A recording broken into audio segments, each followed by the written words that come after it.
What is going on, guys? It's Skulls, and today I'm bringing you guys another YouTube video. This video is going to be I think it's like a 10-minute long video. You'll be able to tell from the bottom of the video title thingy. But today I'm actually going to be talking to you guys about 10 ways to improve your competitive Call of Duty game individually. I was gonna include some team aspect things, but I think that would be a whole other tenant in of itself. So I decided I'd just do like a individual, how to personally improve yourself. Okay, so number 10 is play on tactical. The reason I say play on tactical is because at least in Infinity War games such as Call of Duty Ghosts, drop shotting is such an advantage because you like insta drop and you still shoot straight. It's not like Black Ops 2 where even if you're aiming in, you're dropping. Your bullets are still on point, and if you don't play on tactical, it's a lot harder to drop shot because when you play on tactical, the right stick is the drop shot button, whereas if you don't play on tactical, you play on default. The B button is the drop shot, and it's not as efficient to drop shot using the B button rather than the tactical. Even with the scuff where you have the B paddle, it's still really difficult to drop shot using the B paddle. I know Impulse, he played on default until we told him to switch to tactical, and now he's actually gotten a lot better at drop shotting. So yeah, that's a good example of you should play on default or tactical when you're playing competitive Call of Duty, just because the drop shot is so ridiculous. 9 is an optional one. It's control freaks. I don't personally use them, but I do know players that do use them, and it makes their shot 10 times better.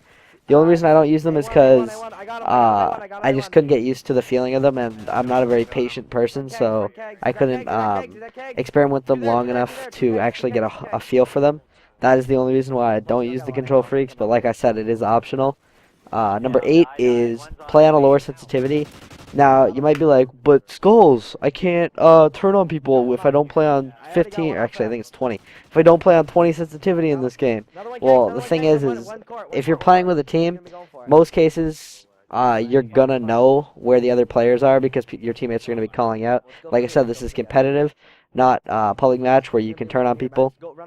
And even then, if you get into a straight-up gunfight, both of you guys shooting at each other, and one plays on, say, for example, 3 sensitivity, and the other plays on something like 15, 16, 9 out of 10 times, I feel like the guy that's playing the lower sensitivity will hit shots quicker and be able to kill the guy that's on 16, just because he can precisely move his analog stick to hit the shot rather than the other guy that's going to be frigging around with his analog stick, flinging it in every which way, trying to get that accurate shot when it's really it's not a good idea to use the 16 sensitivity. Play on a lower sensitivity. The best sensitivity is probably something around. I know that Blades plays on 5, and I know that Jason plays on 2 to 3. So somewhere in that range. You don't want to play on 1 because that's way too slow. But I'd say 2 to 5 around that area. Number 7 is try to play on a monitor or a smaller TV. And the only reason I say this is because I used to play on a 52-inch flat screen TV. Sorry, it's really late. I used to play on a 52-inch flat screen TV, and it's so difficult. I think the response lag is the biggest thing, especially when you're playing somebody that does have a monitor where his response time's a lot lower than yours. You will see a difference in gunfights like that where you will have the advantage, but he has the lower response time, so he can outgun you or something. I don't know the logistics behind it, but I just know that playing on something like a BenQ or at least anything like with a 3 millisecond or lower is just ridiculously good. Number 6 is pre-aim and pre-fire everything. The reason I say this is because Call of Duty Ghosts is just one of those games where if you don't pre-aim something, the guy will destroy you. And I say that, well, at least with this new meta that everyone's doing, where they just walk around pre-aiming with vectors. At least now, at the beginning of Ghost, you could run around a corner and whoever had the best shot would win because the MTAR was like the best gun.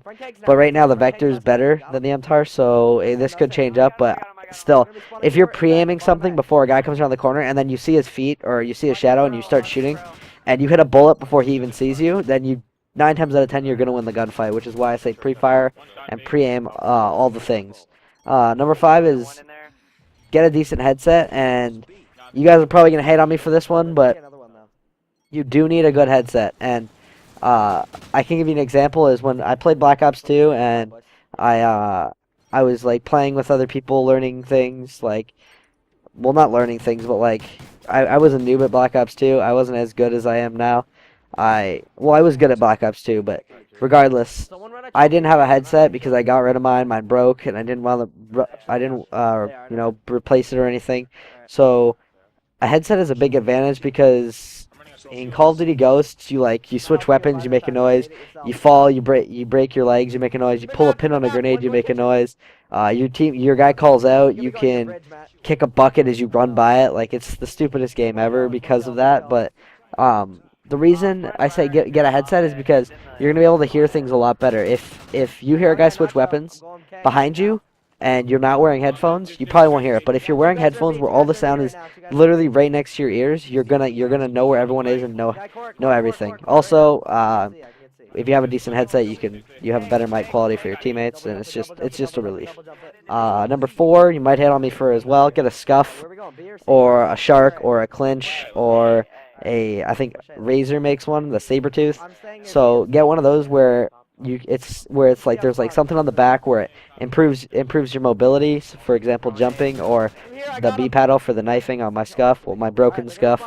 But get one of those because it'll actually help you play better. If you play claw, it's good to play claw, but it's a lot harder to be accurate with your shots because you're trying to move your index finger around and hit all the buttons for like reload, switch weapons, and all that. It's a lot harder to do that than just clicking in a button at the back that you know will be a jump, or that you know will be a knife. So that's why I say get a scuff, or get something like a clinch, because it's a lot better than if you have a default controller and you have to move your thumb off the analog to jump or something. It's 10 times better. All right, number 3. This one comes with time, but it's another big one. Is try to learn the spawns, and I know I'm asking a lot when I say that because Call of Duty Ghosts is cheeks, and it's like the spawns are jacked.